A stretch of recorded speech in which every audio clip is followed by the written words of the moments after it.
Hello friends, ఈరోజు మనం Chennai OMR రోడ్లో తురైపాకం అనే ప్రాంతంలో ఉండే శ్రీ ప్రసన్న వెంకటేశ పెరుమాళ్ స్వామి ఆలయానికి వచ్చాము.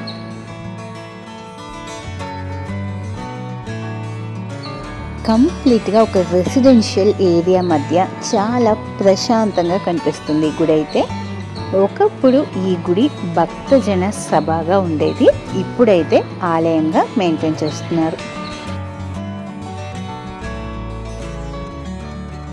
తిరుపతిలో వెంకటేశ్వర స్వామికి జరిపించే ఉత్సవాలన్నీ కూడా చాలా ఇక్కడ ఈ ఆలయంలో ఉన్న స్వామివారికి జరిపిస్తున్నారు. బయట చూస్తేనే మీకు తెలుస్తుంది కదా, స్వామివారి యొక్క ఊరేగింపు వాహనాలు కూడా కనిపిస్తున్నాయి. ఇంకా హనుమంతుడు, గరుత్మంతుడు, సుదర్శనుడు వీళ్ళందరికీ కూడా విడివిడి ప్రాంగణాలు ఉన్నాయి. ఒకవైపు లక్ష్మీదేవి, మరొక వైపు ఆండాల అమ్మవారు, మధ్యలో ప్రసన్న వెంకటేశ్వర స్వామి యొక్క ప్రాంగణం ఉంది.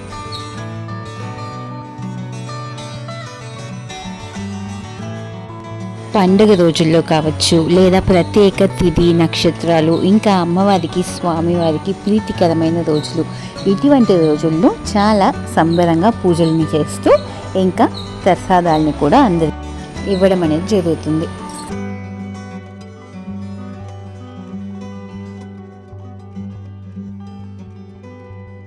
నార్మల్గా గుడి చిన్నదిగా ఉంది అంటే అక్కడ నిత్య పూజలు జరుగుతాయి, ఇంకా ఎప్పుడైనా ప్రసాదాలు ఇవ్వడం భక్తులకి అలాంటివి జరుగుతాయి. కానీ ఈ గుడి అలా లేకుండా ఉత్సవాలు, బ్రహ్మోత్సవాలు ఇవన్నీ కూడా చేస్తుండడం చూడడానికి చాలా ఆశ్చర్యంగా అనిపించింది.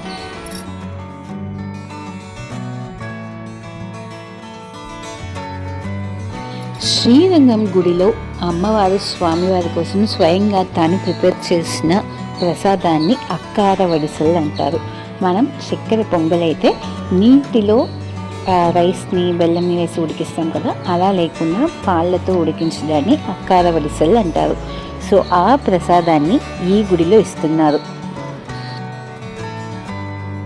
కార్తీక మాస పంచమి తిథి నాడు అమ్మవారికి పూజలు చేసి లక్ష్మీదేవికి ప్రీతికరమైన రోజు కాబట్టి ఆ రోజు శ్రీరంగంలో దొరికే ఆ ప్రసాదాన్ని అమ్మవారికి ఇక్కడ నైవేద్యంగా పెట్టారు.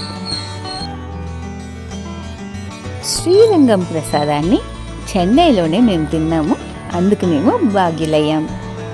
ఇక్కడ గుడి చాలా నీట్గా అయితే ఉంది.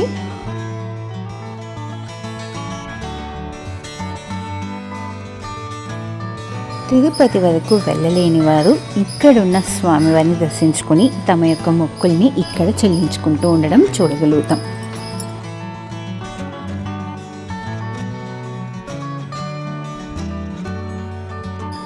అండ్ చాలా పీస్ఫుల్ లొకాలిటీలో ఉండడం వల్ల ఇక్కడ వన్స్ ఈ గుడిలోకి ఎంటర్ అయిపోయామంటే మనకి బయట ఉన్న ట్రాఫిక్ కానీ సిటీ పొల్యూషన్ ఏది కూడా అనిపించదు. చాలా పీస్ఫుల్గా కామ్గా ఉంది ఎన్విరాన్మెంట్ అయితే.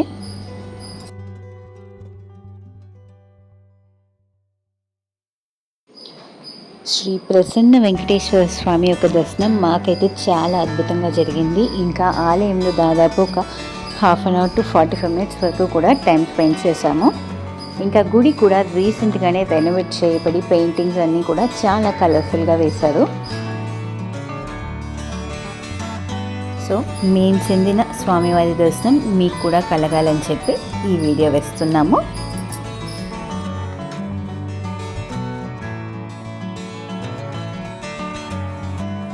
ఇంకా గుడిలో స్వామివారి పూజలకి, సేవలకి, ఇంకా వచ్చే భక్తులకి ప్రసాదం అందించడానికి డొనేషన్స్ అటువంటివి ఇవ్వాల్సిన వారు, ఇవ్వాలనుకునేవారు ఇస్తున్నారు. వాటిని కూడా గమనించగలిగాము.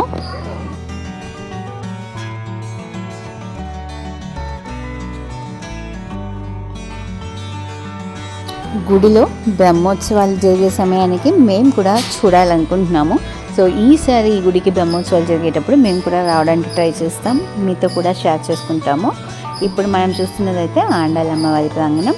సో మధ్యలో వెంకటేశ్వర స్వామి, ఆ పక్క లక్ష్మీదేవి, ఇంకా స్వామివారి పరమ భక్తులైన రామానుజుల వారు, వాళ్ళ ప్రాంగణాలు కూడా మనం లెఫ్ట్ సైడ్ గమనించవచ్చు.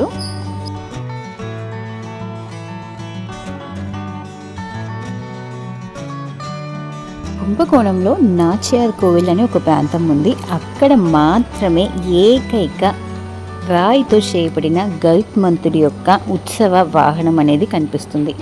సో ఆ వాహనం యొక్క చిత్రపటాన్ని కూడా ఈ గుడిలో పెట్టి పూజిస్తున్నారు. ఆ గుడి గురించి మీకు ఇంతవరకు తెలీదు, డీటెయిల్స్ కావాలంటే డిస్క్రిప్షన్లో ఉన్న లింక్ని చెక్ చేయండి. డీటెయిల్డ్గా ఆ వీడియో కూడా మీరు చూసి ఎంజాయ్ చేయొచ్చు.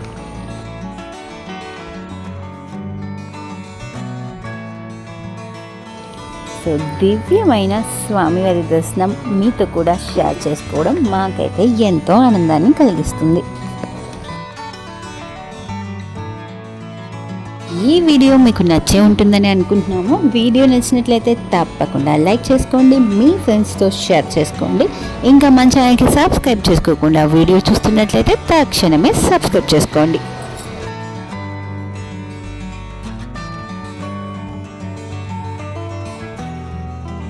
మరొక వీడియో ద్వారా మళ్ళీ మేము మీ ముందుకు వస్తాము. అంతవరకు సెలవు మరి. And don't forget to subscribe our channel and stay tuned for the next video.